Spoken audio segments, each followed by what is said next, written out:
நமக்கு bread omelette ready. உடனே food YouTube channel மறக்காம சப்ஸ்கிரைப் பண்ணுங்க, லைக் பண்ணுங்க, ஷேர் பண்ணுங்க. பிரெட் ஆம்லெட் செய்ய என்னென்ன பொருள் தேவைன்னு கீழே டிஸ்கிரிப்ஷனில் கொடுத்துருக்கேன், பார்த்துக்கோங்க. ஒரு பேன் நல்லா காஞ்ச உடனே எண்ணெய் ஊற்றிக்கோங்க. எண்ணெய் ஊற்றிட்டு நம்ம நறுக்கி வச்ச வெங்காயத்தை உள்ள ஆட் பண்ணிக்கோங்க.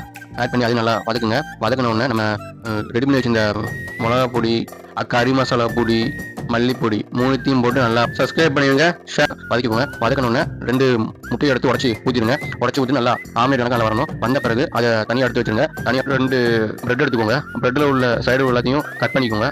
கட் பண்ணிட்டு பிரெட் எடுத்து வச்சுருங்க. சப்ஸ்கிரைப் பண்ணிடுங்க, ஷேர். பிரெட்டு உங்களுக்கு எந்த ஷேப்பில் பிடிச்சிக்கோ அந்த ஷேப்பில் பிரெட்டை கட் பண்ணிக்கோங்க. ஆம்லெட்டையும் கட் பண்ணிக்கோங்க.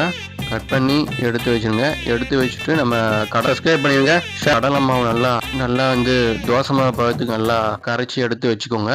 கரைச்சி நம்ம ரெடி பண்ணி பிரெட்டை சட்டி நல்லா எண்ணெய் நல்லா சூடான அப்புறமா பிரெட்டை உள்ள நல்லா முக்கி டக்குன்னு எடுத்து சூடான எண்ணெயில் போட்டு எடுத்திங்கன்னா நமக்கு பிரெட் ஆம்லெட் ரெடி.